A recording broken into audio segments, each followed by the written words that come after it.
Overall, this guide is supposed to help people like me who are a little bit lazy, doesn't want to run elixir rotation, just run your frenzy and exquisite for a little bit of added damage. You're sacrificing a little bit of tankiness for these, but it does enough damage that it clears main rotation, and you will be running out of bombs.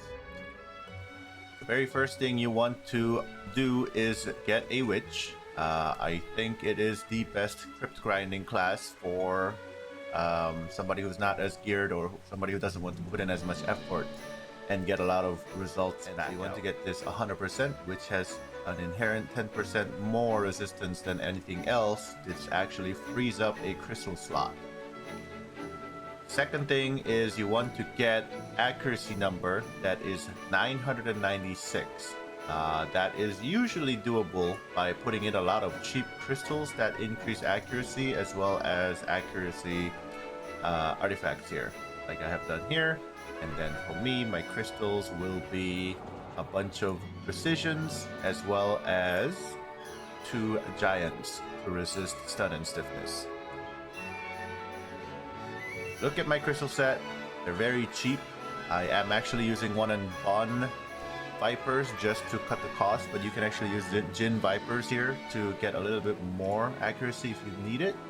I personally don't think I need it, because once I pop my food buff, I have 996, and then I can also pop Frenzy as well, which will give me 15% more or 15 more, and that'll allow me to get my 100% hit rate. As far as add-ons go, you want to get a little bit of back attack and crit damage. This boosts your damage output quite a bit. You want the accuracy and evasion, shred, unvoltaic pulse. Anytime you use this skill, you're going to be hitting the mobs 100% of the time, and it's on 8-second cooldown. So you want to pop this off cooldown every time, all the time. Everything else doesn't really matter. I like having a little bit of mob damage, DP shred as well. This grind spot really is all about hitting your mobs rather than anything else. Now I have 984 right now. I'd like a little bit more accuracy, but maybe I'll put that on. Get me a little bit of boost, 992. So I'll be missing about 1% because 996 gives me 100% hit rate here. But let's go ahead and show that to everybody. As you can see, Witch is a lot easier to grind here just because it has a spammable skill called Fissure Wave, which is on like 3-second cooldown. And so you have really no downtime for grinding this spot.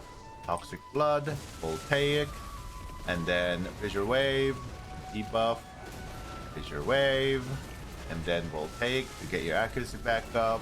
Make sure you're back attacking, and you rinse and repeat. Always be hitting from the back. It actually increases your money per hour quite a bit.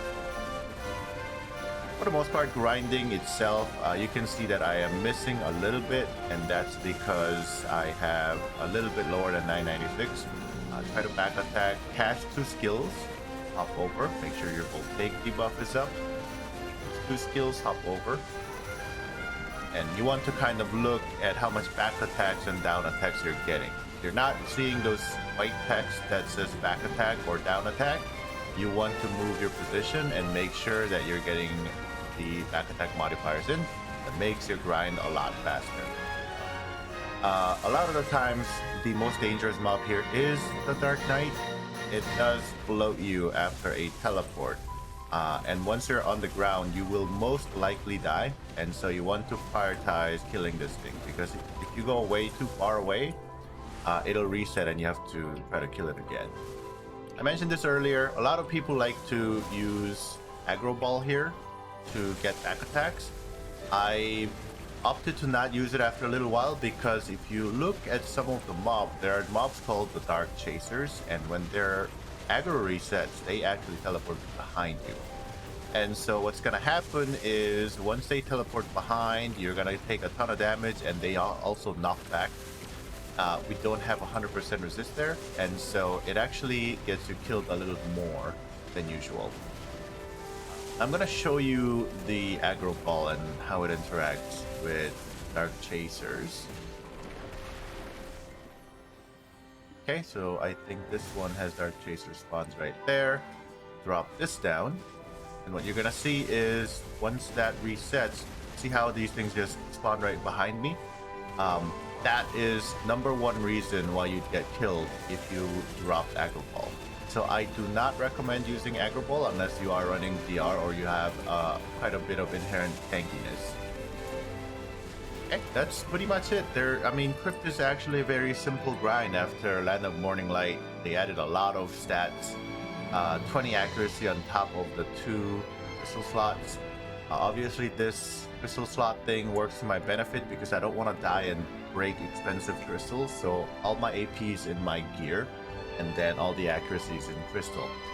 It is quite a bit inefficient compared to people that are putting the correct gems and running correct elixir rotation. I'm not saying that that's, this is better than that, but at the same time, this is a comfy way for anyone to get into crypt grinding, which right now is very good amount of money per hour, as well as a chance at endgame item. So that's pretty much about it for Crypt Guide. Hopefully you guys enjoy that, and I hope you all hit your pen devils too.